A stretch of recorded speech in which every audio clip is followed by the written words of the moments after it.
Hello guys, तो आज हम लोग करने वाले हैं एक new chapter Higgs theory of trade cycle. ठीक है, क्या कर रहे हैं? Higgs theory of trade cycle. ठीक है, तो ये थ्योरी को हम लोग थोड़ा सा समझेंगे। ये थ्योरी क्या है? ये थ्योरी बेस्ड है इंटरेक्शन बिटवीन मल्टीप्लायर और एक्सेलरेटर के बीच। ठीक है, तो यहाँ पे क्या होता है? मल्टीप्लायर और एक्सेलरेटर के बीच में इंटरेक्शन होता है इस थ्योरी में। ठीक है, तो इसको हम लोग इसका एक और नाम है, ठीक है, business cycle of Higgs theory. ठीक है, और इसका नाम है Higgs theory of trade cycle. बात एक ही है, बिजनेस साइकिल बोलिए या ट्रेड साइकिल बोलिए। ठीक है, इस थ्योरी को हिग्स ने दिया है।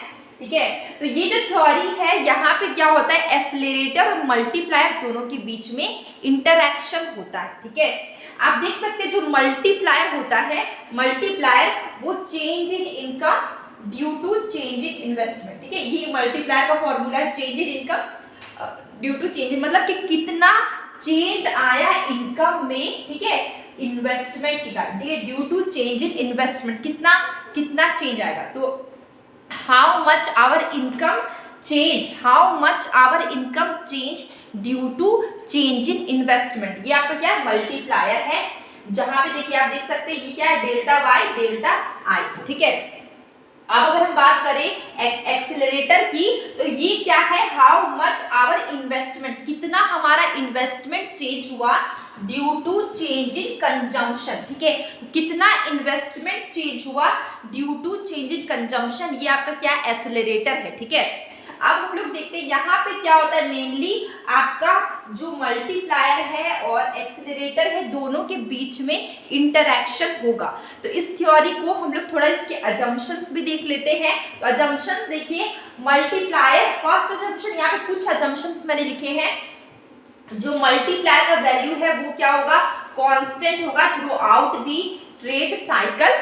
ठीक है, फर्स्ट अजम्पशन, मल्टीप्लायर का वैल्यू क्या है? कांस्टेंट है through out the trade cycle.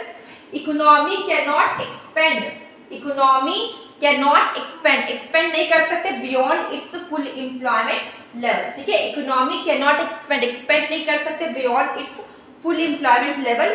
देखिए, इकोनॉमी क्या है? मूव करेगी into a depression, multiplier value is greater than accelerator value. ठीक है, तो जब इकोनॉमी मूव करेगी डिप्रेशन, ठीक है, मूव्स इनटू अ डिप्रेशन। ठीक है, तो यहाँ पे क्या होगा? मल्टीप्लायर जो है वो वैल्यू क्या होगा? ग्रेटर होगा, बड़ा होगा एक्सेलरेटर के वैल्यू से। ठीक है, इसके बाद क्या है?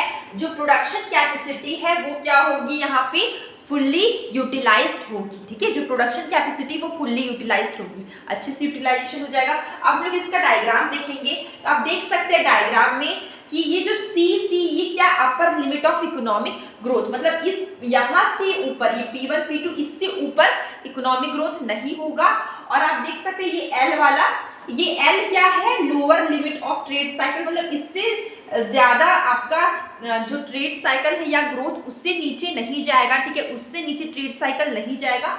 और अगर हम बात करें ये सी यहाँ, ये upper limit of trade cycle है, इससे ज्यादा आपका ग्रोथ नहीं होगा। यहाँ पे इससे ज्यादा ग्रोथ की शुरुआत में जो आपका यहाँ पे देख सकते हैं, ये आपका क्या? Upper limit of economic growth है, ये आपका लोअर लिमिट ऑफ, ये वाला एल क्या? Lower limit of economic growth. ठीक है, सी क्या? Upper limit of economic growth. ठीक है, या ट्रेड साइकिल बोल सकते हैं। सबसे पहले क्या होगा कि आपका शुरू में इकोनॉमिक P0 पे है। ठीक है, इनिशियली P0 पे है, इसके बाद फिर क्या होगी? ये मूव करेगी P0 से P1। ठीक है, इसके बाद इकोनॉमी मूव करेगी P0 से P1। ठीक है, तो ये जो मूवमेंट है ये क्या है?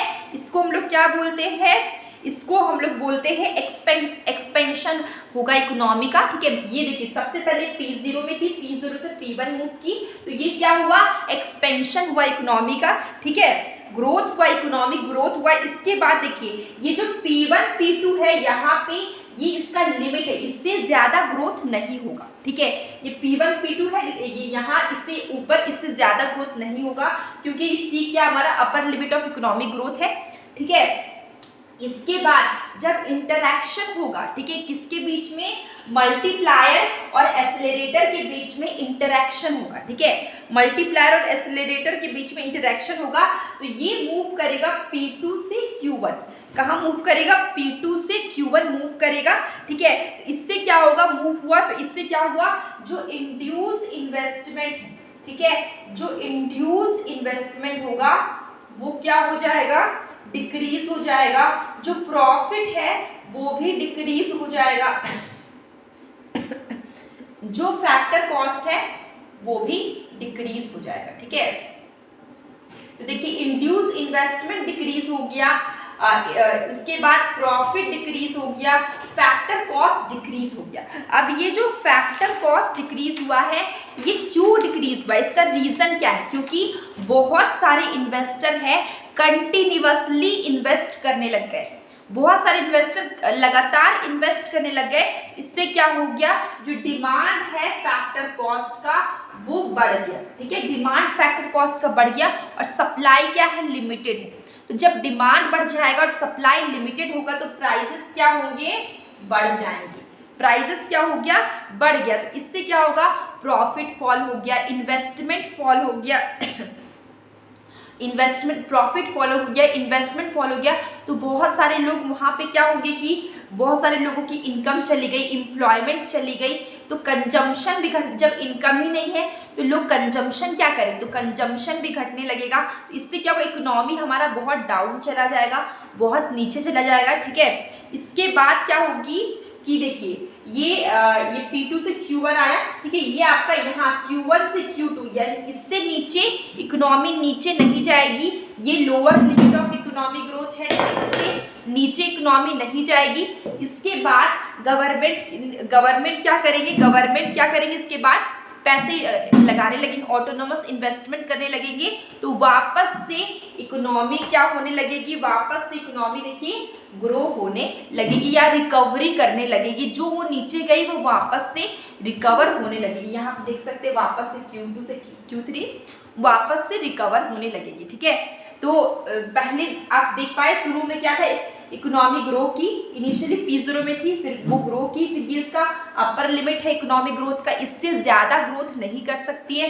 इसके बाद फिर जब इंटरैक्शन हुआ मल्टीप्लायर और एक्सेलरेटर के बीच में Q2 से P2 से Q1 आ गई, ठीक है, P2 से Q1 आई, उस समय बहुत सारे चेंजेस आए, फैक्टर कॉस्ट क्या हो गया, फैक्टर कॉस्ट का डिमांड बढ़ने लगा, ठीक है, जब फैक्टर ऑफ प्रोडक्शन का डिमांड बढ़ने लगा, जब डिमांड बढ़ गया और उसका जो सप्लाई है वो लिमिटेड है तो प्राइस घटने लगे, बहुत सारी चीज़ों में बदलाव आए, इकोनॉमिक ग्रोथ नीचे हो गया, इन्वेस्टमेंट नीचे हो गया, इनकम नीचे हो गया, लोगों की कंजम्पशन नीचे हो गई।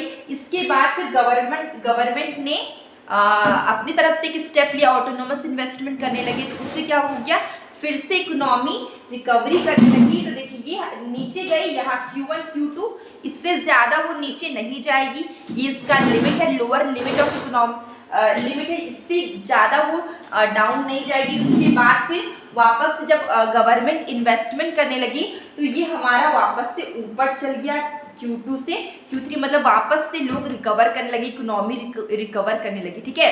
तो ये हमारा Hicks theory of trade cycle था, जिसमें कि मेनली हम लोग ने मल्टीप्लायर और एक्सेलरेटर के बीच का इंटरैक्शन देखा, ठीक है।